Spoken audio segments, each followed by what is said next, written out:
culture is actually damn good. We're not urinating on the fire. You can stop asking that question. I'm going to be calling the defense. What I talked to Russell about is none of your business. In this year's owners' meetings, not much has changed in the NFL landscape, but there were a few big decisions made.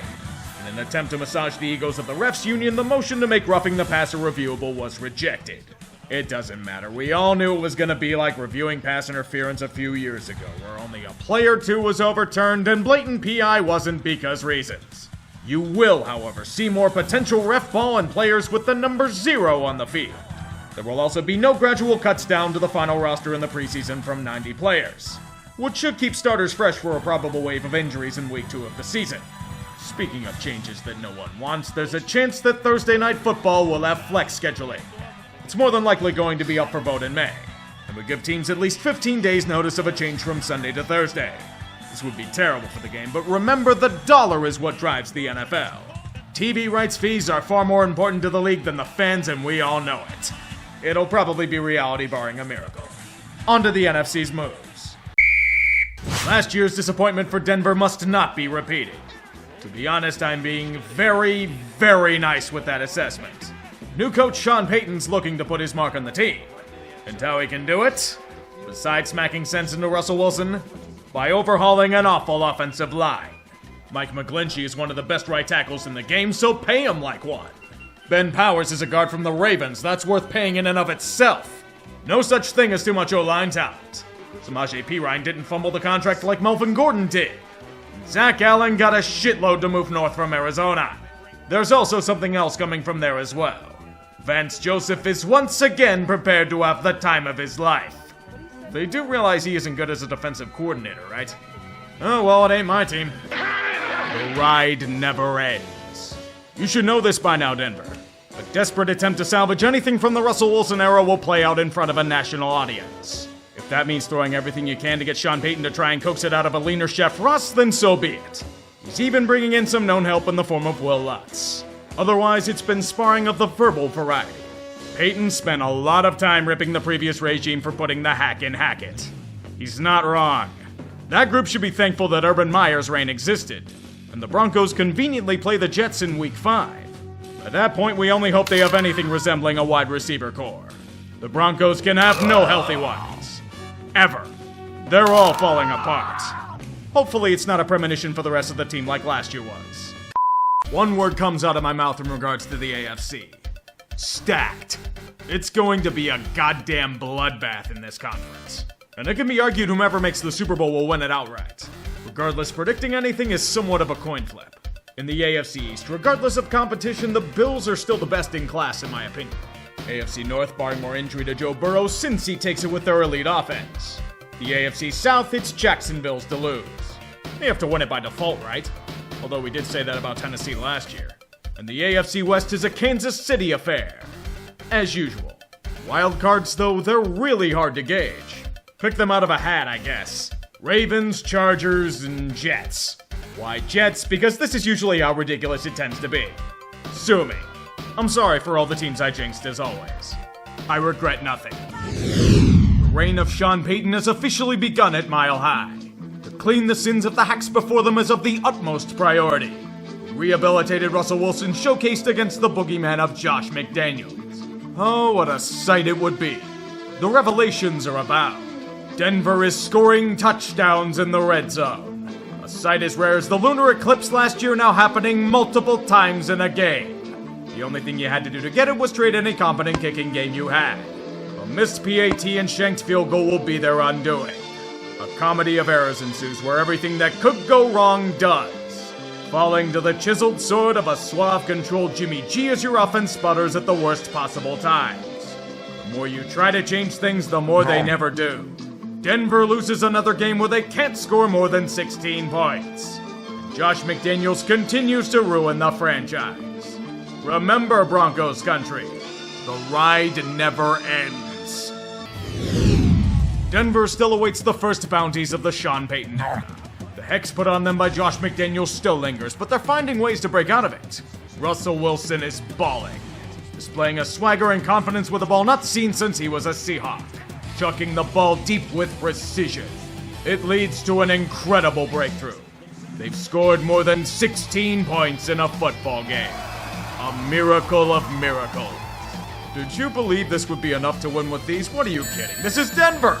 Nothing stops this ride, not even impossible offensive performance. The defense proceeds to buckle this time around, getting chipped away at all angles by Sam Howell throwing dimes and Brian Robinson gashing them repeatedly on the ground. Did you like that sizable 18-point lead? Well, it's gone. It's actually been gone for a while now. I just wanted to try and keep your spirits up. Whatever offensive mastery was fleeting, the commies seized it for their own control. And as they're up by 11, this game's pretty much over. Let the Bronco offense finally wake up, it doesn't matter. My shift is through. I'll be back in a minute, I'm gonna go take a shit. Gonna gather, unleashes towards the end zone. It is deflected and it's caught.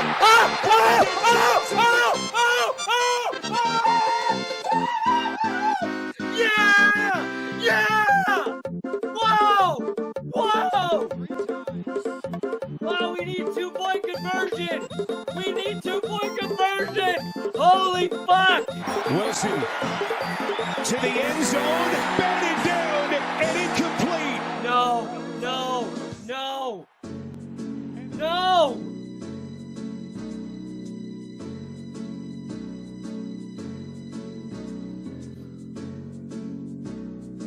That's worse! That's worse!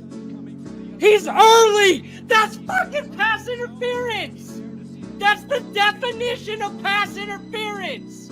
They hate calling pass interference on Cortland Sutton. The guy grabs his shoulder early and they don't throw a flag. That is a rough way to lose. The ride never ends, Denver. You sold your souls for Russell Wilson and Sean Payton. The punishment will be Vance Joseph. I don't know what the hell happened with Mike McDaniel when he was a ball boy in Denver, but he didn't just want blood. He wanted entire ancestral lines obliterated. Did they pull pranks on him as a child? Did they scar him? This wasn't a game. This was a man patiently awaiting his chance to exact revenge for repeated slights. The Miami offense literally steamrolled over an entire Alpine village. An unstoppable wall of fire that incinerated everything in its path. Broncos fans thought last week was agonizing. This was so much worse than that. The Dolphins are in an infinity loop. Mother of God. They're still obliterating this defense with their backups. Their corpse has been infested with maggots and necrotizing from decay, and McDaniel is still beating the shit out of it. 70 points. That is not a typo. Miami walloped the Broncos for 70 points, the third most in NFL history. Over 700 yards of offense. Lolcow of the week isn't even a contest. Denver, you get this in a complimentary score economy. I haven't seen horses get slaughtered this badly since World War I. So the answer seems obvious. Sean Payton is not the answer this team needs.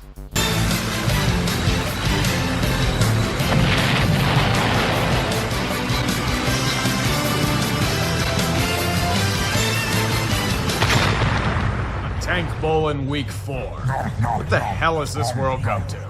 Well, when you get a team with a tremendous 180 in defense against the football equivalent of the Great Fire of Chicago, you get a must-watch shit show for all ages.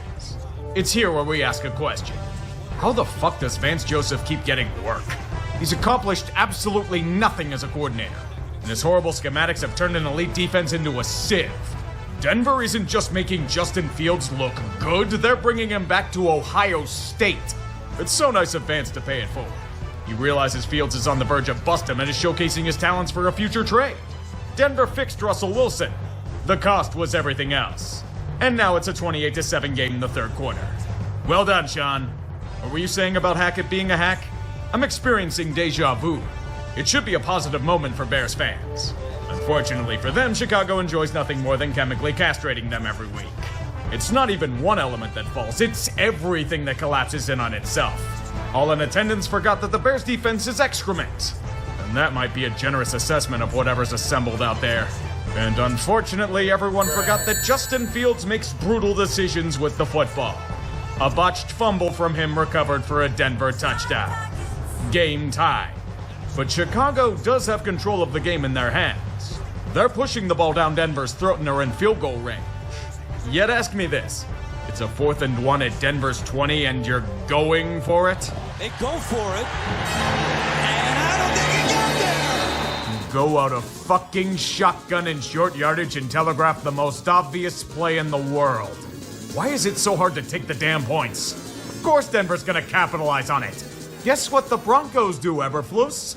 They take the points! What a shocking concept as they steal the lead. Now panic time is in the air. Of course, we all remember their quarterback is Justin Fields. Santos' career long is 55 yards. Pressure coming. Fields over the middle. Intercepted! Picked off by Jackson, and he goes to the ground! You seriously wasted what could be the best performance of Fields' career against a Vance Joseph defense. You seriously pissed away a 21-point lead due to what can only be described as sheer arrogance. Matt Eberflus, may I give you some advice? Don't even try to pack your shit. Leave Chicago as soon as you can. The city has declared open season on you starting at midnight. The fans are assembling lynch mobs for you and Luke Getsy. This was special, and Bears fans want more than blood. They want your soul. Speaking of moves that have catastrophically blown up in a team's face, has Randy Gregory done anything with the Broncos? He got a huge contract to poach him away from Dallas 18 or so months ago, and he's developed new superpowers in the process. Being invisible and injury-prone. Gaze at the tens of millions of dollars in front of you, Denver. Now watch as it magically disappears into the pockets of Gregory. He's earned about $1 million per quarterback pressure, and now he'll be pressuring a new target, the unemployment line. He's being cut as the Broncos try to get younger on defense, thus adding to the complete disaster that is Denver over the past 2 years. Maybe more. If there's any solace, Randy, Jerry Boy probably has your number on speed dial. Everyone circled this week on the calendar for both teams. The ultimate showdown. The former hack that wasted a season for Denver versus the current one that's getting a pass because he has a better reputation. Despite the ballyhooed promotion, he is wasting another season for Denver. At Mile High, an alleged football game was played. Allegedly, these are two teams that have playoff aspirations. These playoff aspirations apparently mean the Jets' offensive line leaving Zach Wilson to die and Russ cooking safeties by means of intentional grounding and failed red zone drives. Here's the thing, Sean. You are correct about Nathaniel Hackett, but if you're gonna say it, you better back it up with evidence. What is your evidence, Mr. Payton? An offense that's only interested in executing itself?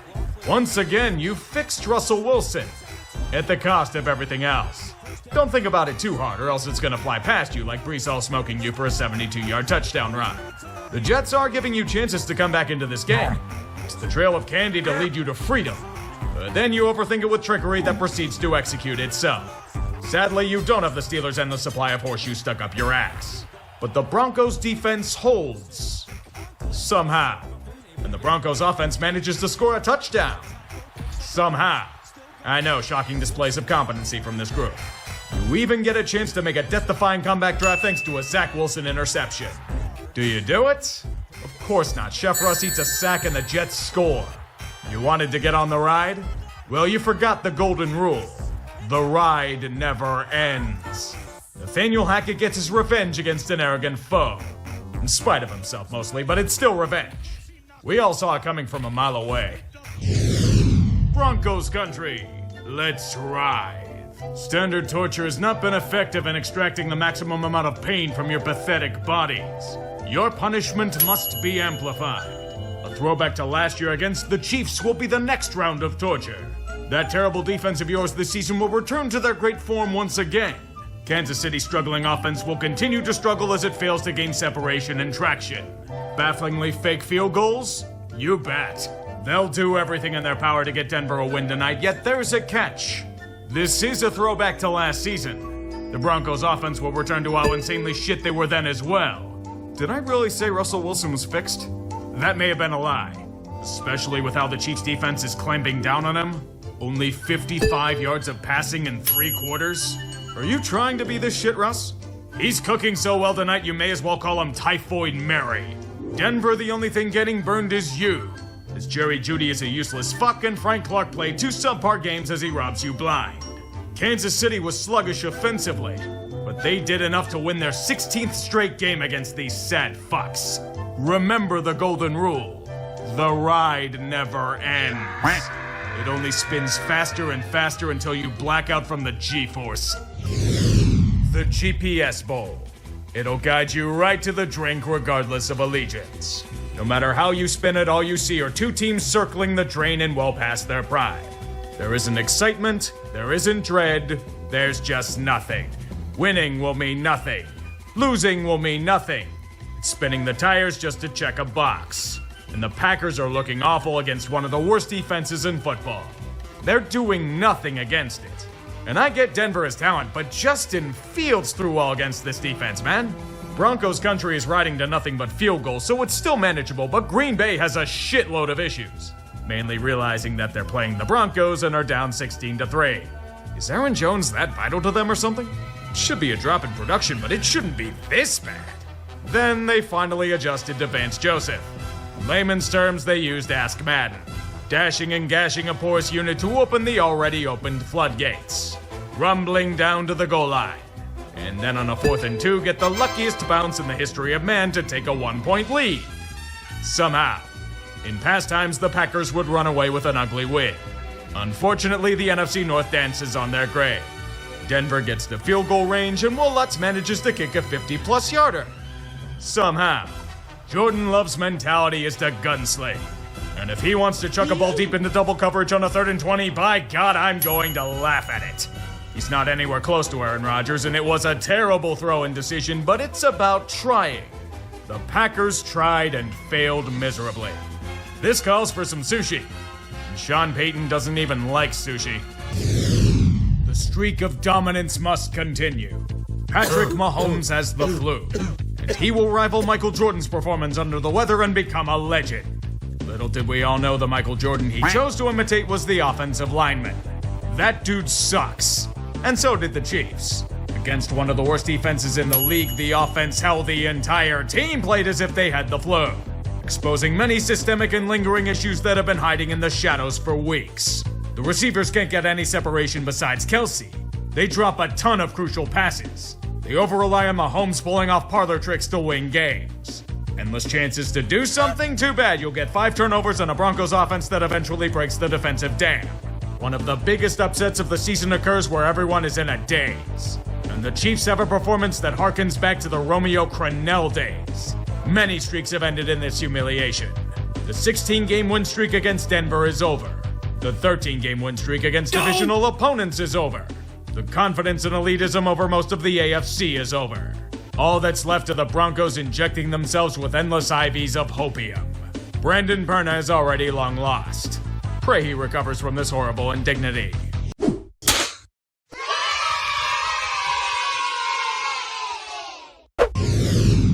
Buffalo is in a must-win contest, especially with how sluggish they've looked as of late. Yoink! Oh, it's gonna be one of those games, isn't it? Let me get something out of storage for this. The Buffalo Inebriation Meter. When drinking goes from celebration to misery in as much time as the luster wears off the Bills. Considering the pre-gaming and fumble, I'll put the opening at 3 drinks. Plus or minus 2 depending on the mood. After this interception off Gabriel Davis's hands, that'll definitely be plus 2. Denver has endless chances to pull ahead, but can't do shit with it because they're on the ride that never ends. Buffalo joins that ride, and the defense eventually bends until they give up a 4th down touchdown. By the literal skin of their teeth. Probably one of the greatest catches you'll ever see. Those heroics let Buffalo finally get their shit together on the offensive ball for once in their lives to score a touchdown. I know, incredibly shocking stuff. As the Bills are without a huge chunk of their defense, the Broncos ride to a field goal to go up by 4. Time to celebrate with Josh Allen forcing yet another pass for an interception. Gunslingers don't think, they just sling, baby. As Buffalo continually shoots itself in the dick, they need to act with intelligence. A shotgun play on a 4th and 1. Shotgun, 4th and 1. Thankfully, Russell Wilson isn't that good anymore, and the Bills get it back near immediately. Denver's playing nearly as shitty as the Bills are, yet they're only tied at 15. We're bringing out the heavy shit now. Don't want a drink? Then Josh Allen will fumble it onto the ground like this botched handoff. Denver is getting endlessly prime field position, yet do nothing with it because they want to lose this game badly as well. But Buffalo is in the business of pain. They demand Denver march right down the field and score a touchdown. The Broncos can't kick an extra point for their life, so they'll just fail a 2-point conversion. Sucks to suck. So here's the part where we bring out the Everclear. Buffalo finally gets their offense in gear with James Cook dribbling down the lane. stumbling and bumbling with whatever they've got as Josh Allen drives it home for a slam dunk touchdown. Victory shots? I wouldn't be so certain. The Bills' defense is getting gassed, being skimmed from the top to get to decent field position. Oh, it gets worse, kids.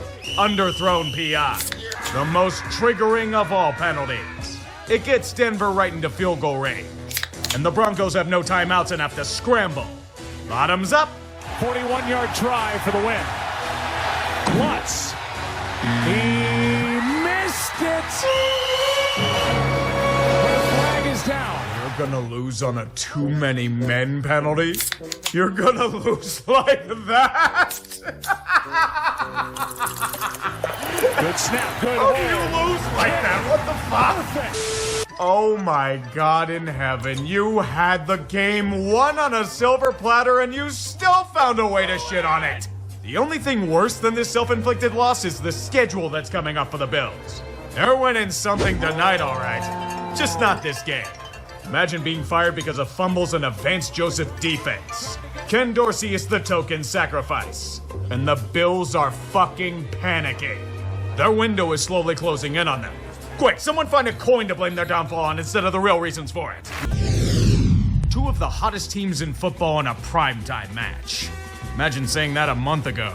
It was a borderline tank bowl back then. Early on, it appeared that the Vikings' miracle run would continue for another week. Denver's offense has been sputtering, and against Minnesota's all-out assault and blitzing, they can't get much of anything going.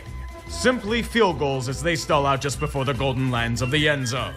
As it's 10-9 at halftime, the Vikings know they need to push the envelope to truly seal the deal.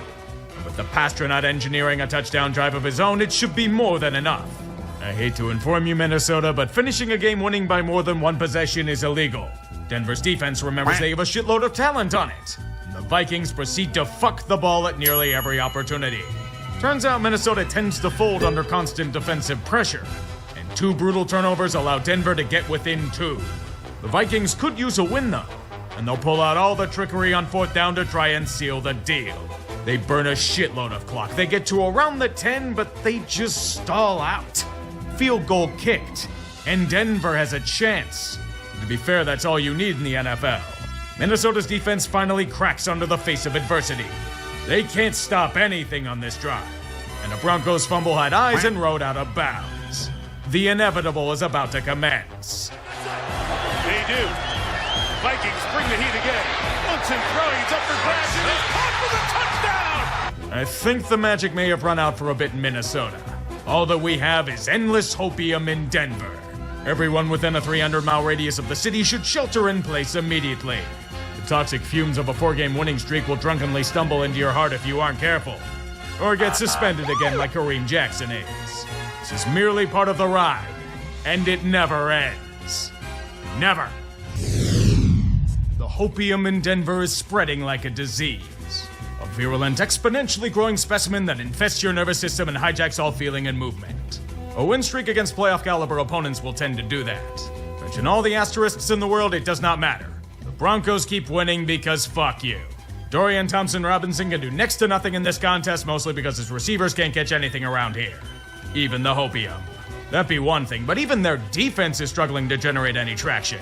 Incredibly sloppy all around. Brown's weakness is being picked apart in the Rocky Mountain air. It only got worse as DTR was picked apart by a screaming Broncos defender. PJ Walker ain't doing shit against this unit. Russell Wilson will take over on that end. Denver wins their 5th in a row in incredibly easy fashion. They took a legitimate threat and dispatched them without breaking a sweat. As I said, hopium is a hell of a drug, and they're earning every last bit of it. I know you guys. I'm scared too. The unsung heroes of the 1 p.m. time slot locking horns to the death. A game with huge implications in the AFC playoff race taking place in the heart of Texas. Both groups with surprising surges. Supplies of hopium at all-time highs for both franchises. Only one can prevail. Them's the rules of the game, but I will say one thing. Houston's defense is playing out of its mind. The Denver offense hasn't been anything special, but they've been significantly improved. And to see the Texans' rebuilding unit match them at every turn is an inspiring sight. Thanks to C.J. Stroud doing C.J. Stroud things per usual, the Texans have a 16-3 lead in the third quarter. Considering how they played, it's only a matter of time until the Broncos get their shit together. Cortland Sutton has emerged into a greater wideout during this win streak, and this incredible touchdown is only evidence of it. Can Russ do it again the very next drive? Will Anderson's having his breakout party. Glad you could join him. Nico Collins catches everything, including a 12-point lead.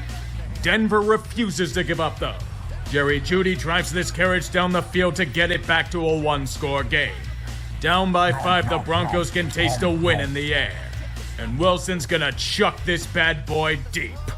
Derek Stingley rips it away at the last moment. Kinda fitting. Houston burns some clock, but the Broncos hold to keep them without points. This is the time for some heroics. Russell Wilson's been doing a good bit of it as of late, and lo and behold, it's happening again. Tension fills the air in Houston as another show is taking place. Fourth downs being converted repeatedly. The chef is cooking, and the final drive is sure to be his masterpiece. However, anyone can tell you that looks are deceiving.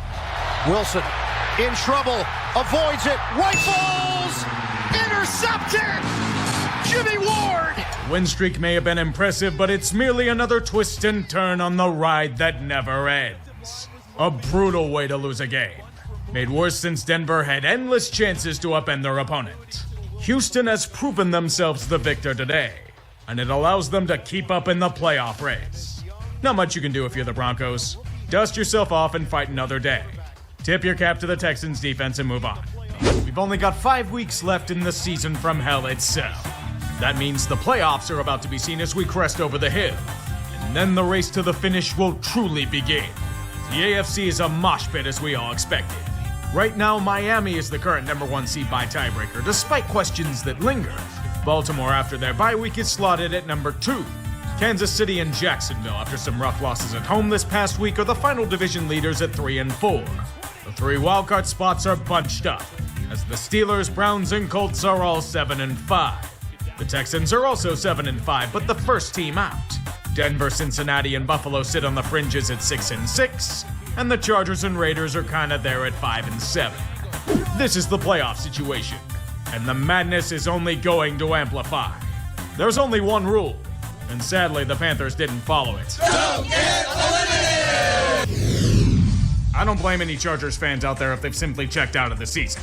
From how they were dominated by both the Broncos and their fans at home, they might already be finding other ways to spend their Sunday. There are much better things to do than watch a hack and Brandon Staley become a slave to the analytics gods. Witnessing Liquid LA embrace the recessive genes and turn into fucking Quang Duck dousing himself in gasoline every week is amazing. 0 for 12 on 3rd down and 1 for 6 on 4th. Light a damn match and set them ablaze. Denver got all but a free win by suffocating their flaccid attack in the Vance Joseph redemption arc. That's when you know this year's been fucked. And it's also with another quarterback voodoo curse. Justin Herbert, you are the next lucky recipient of a game-ending ailment. Prepare for the long-marinating meme of Easton Stick. No, I just want to watch hockey. Probably be better than watching the Chargers get their asses whooped up and down the field. The Bronco offense wasn't even world-beating, but they did more than enough.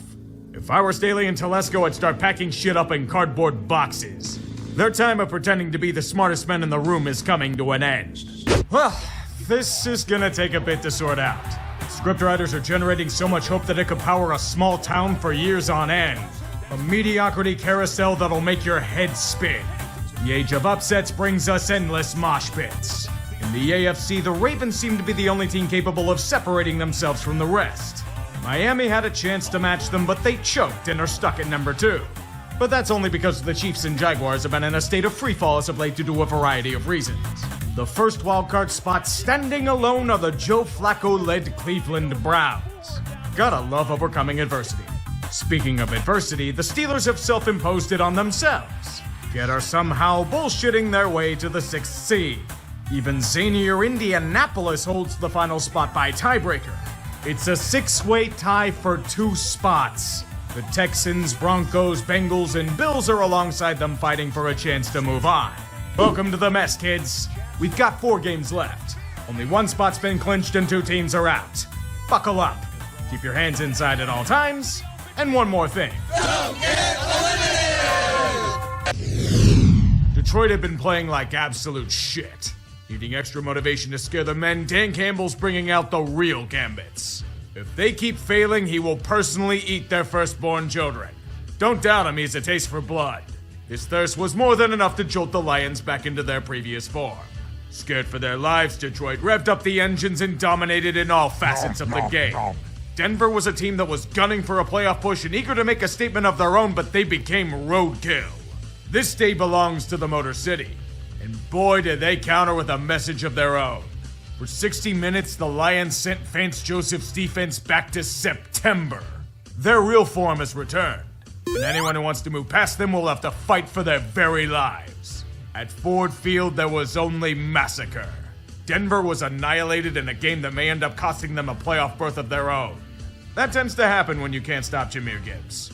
He'll slit your throat and sprint to glory before you die. It's the playoff shuffle for you. Another tick of the clock has passed. And while several teams have secured tickets to the dance, there is so much more at stake in this final stretch. The first seed in the AFC is all but Baltimore's to gain. Barring a sudden skid, they'll be getting a needed first-round bye. Miami and Kansas City have a chance, but will need a lot of help for it to happen. The AFC East is still a contest, mostly because of Miami's choke.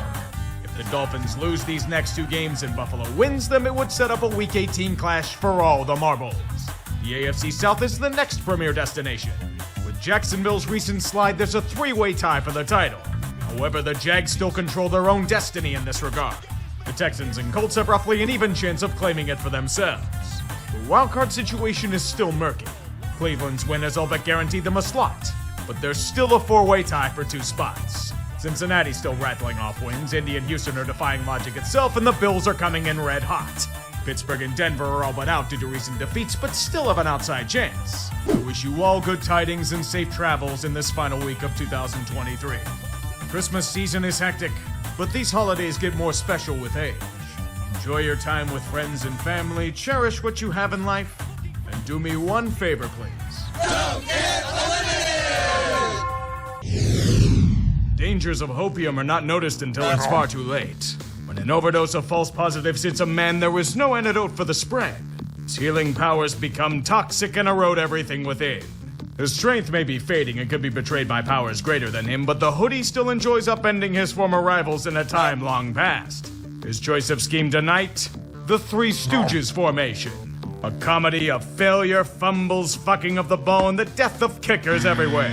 It's less defensive slugfest and more offensive shittery. At least until New England strikes with a precise drive. Really, New England? Not too shabby for the lead. Chad Ryland celebrates by killing a field goal Mike. The Broncos defense has lost Vance Joseph's secret stuff and have surrendered another gashing drive for a touchdown. Mind-baffling. You know how the Patriots make this a 16-point lead? Because nothing makes any sense. This is why I'm throwing logic out the window. The NFL did that years ago. All that's left is volatility and madness. And of course, because we can have nothing sane in this world, the Patriots quickly blow the lead they were never meant to have. All I wanted for Christmas was a sports ball that wasn't the length of Gettysburg. We can have no respite from chaos. It is my lifeline. All there will be is the inevitable Denver win and endless hopium that rises from the ground itself. The Patriot defenses are buckling, and the Broncos might do a punt? Bailey Zappi still has some zip left in his arm? They're in field goal range? I have no faith in Chad Ryland, but how the hell did this happen? Ryland for the win! Chad Ryland! It's good! There's a twist I didn't expect. Denver folding at the last possible second to crash to hell after eons of false hope. We outsiders all saw it coming from a mile away, but hopium forces fans to ignore the obvious signs. Death was merely delayed. A fun swing upward only to remember cold reality. The ride never ends. You are trapped. Enjoy your stay. New England wins by probably losing out on Caleb Williams and Drake May. Belichick's probably not going to be here next year anyway. He doesn't give a shit. But at least he gave us some laughs. 2 more weeks to go, yet we have solved next to nothing. A few more pieces have moved into position, but very little set in stone. 2 teams clinched, 2 more eliminated, yet there are still 10 more teams that need to be cut off from the pack. Only 2 real contenders remain for the number 1 seed in the AFC. Baltimore and Miami. Conveniently, they play each other next week. The winner of that matchup likely decides the first round bye. Yet Cleveland's still got a very slim chance to claim it. I don't know how, but life is strange like that. The AFC East has no change, but Miami clinches it with a win or Buffalo loss. Any other outcome will set up a Week 18 matchup for the crown and its spoils. The AFC South might be the real tank division. Everyone lost. Same scenario as last week, with Jacksonville still somehow controlling their own destiny. Don't fuck up against Carolina. The wildcards are still a hot mess. Cleveland is all but a given, but Buffalo has escaped certain humiliation with a strong run of form. The 7th seed from hell is still Indianapolis's domain. But the Texans, Steelers, and Bengals are clinging on to their rear bumper. Denver's devastating losses all but knocked them out of contention. Yet the Raiders are defying life itself. You tell me how that is. We have 2 weeks left, and the purge will shortly commence. Make your preparations now, for there will only be one phrase chanted throughout the land. Don't get eliminated! Broncos country, let's die. Slowly and painfully. Unbridled optimism leads to a swift kick in the ass. And with playoff hopes all but lost, a scapegoat must be flung into the abyss. Russell Wilson will be given his title of Mr. Unlimited Blame for Failure. Denver attempted to salvage a disaster, but now they're just throwing their hands in the air and giving up. You may be asking why they're blaming him. The thing is, this wasn't a full recovery. They fixed him. Wilson's production has significantly improved from last season, but it's deceiving. The offense has still been highly inconsistent and sluggish. The passing attack is very limited. A smoke and mirror show that depends on go routes and defensive splash plays. If those don't work, you get the results of the past month. It's obvious that Chef Russ isn't what he was, and at his price point, a low-end starter isn't a good investment. Sean Payton's been more than vocal about offensive stagnation in recent weeks, and he doesn't like Russ in his system, so Wilson must drift into the ocean never to be seen again. All they need is a smoking gun. His injury guarantees are a sticking point, but Wilson refuses to adjust his contract. The perfect excuse to pull the trigger. In 18 months, Russ has gone from riding hope to riding the bench. Denver is moving on, and it's all but the end of this absolute calamity. The only consolation for the Broncos will be in massive dead cap hits in the next 2 seasons. One of the worst trades in NFL history when all is said and done. The only benefit was the treasure trove gifted to Seattle. I wonder if it cost George Payton's job in the process. I'd say the ride's ending, but we all know it never does. That's not what he wanted to cook. When I think of viable solutions to a power struggle, I don't see Jarrett Stidham as a solution. It's deja vu for him. Same thing occurred when the Raiders ran Derek Carr out of town last year. If this is supposed to be an offensive spark, I'll show you a liar. That liar will probably be Dean Spanos, since the Chargers have been long dead. Know how they're lifeless? They can't convert a 3rd down if their lives depended on it. And Justin Herbert was the problem? Yeah, sure. Maybe that's the spark that Sean Payton's been looking for. Nothing like egos clashing to force a separation, is there? Yes, the Broncos did win. But that's because this was such a desolate void that someone had to be handed a win for formality's sake. Not that it matters for the endgame. It's hard to come back from a 1-5 start. The hopium supply will cease. Remember, Denver, Broncos country may no longer ride, but the ride never ends. Does that even make sense? Let's ride. Let's ride. Broncos country, let's ride. Another tremendous battle of mid is taking place. But to call this mid would be flattering to both franchises. We have Jarrett Stidham against Aiden O'Connell. This isn't even making the cut in a Saturday afternoon matinee. Denver isn't playing for much. Their season's over. And it showed them with an offensive spark that set the gasoline around them on fire. The Raiders, though, they're playing to audition Antonio Pierce for a head coaching role. His tactics and game planning are unproven, but there's something about his style that's just so Raiders. They have an identity again. The autumn wind's been playing like sandpaper, just a pain in the fucking ass with a chip on their shoulder. It's more than enough to win against a dying ride, but the final call will be on Mark Davis. 2 years ago, he made a predictable mistake by hiring Josh McSnakeoil over Rich Bisaccia. If he overlooks the interim coach again, he better have a good name in mind. And not just making another inferior clone. To think that in 18 months, the mood in Denver went from unrestrained hope to the inevitability of football hell. A vortex to the underworld as open and porous as the defense was in the first part of the season. The Vance Joseph experience is not one to copiously indulge in. 70 points given up in one game isn't just dangerous, that's a fucking overdose. Not learning from this near-death experience, the Broncos just started huffing hopium nonstop after a 1-5 start, rattling off wins thanks to a defense that surprisingly realized they have incredible talent on it. The offense was incredibly inconsistent and Russell Wilson was fixed only according to macro stats, but they had momentum. Until Detroit. Then they simply died from flirting with fire nonstop. A colossal dud with Broncos country ending with a thud. Sean Payton is ready to rip Chef Russ's head off and make him surrender his jacket. The end of an era indeed. With that dead cap hit if they move on, hope you like being forced into a rebuild because of one of the worst trades in NFL history. How the hell did that happen? Same reason why Denver's probably getting Taysom Hill. As a chapter of love cooks into Season 8 of Game of Thrones, there was only one truth to be told. The ride never ends. Even when the tracks collapse, it will continue for time eternal.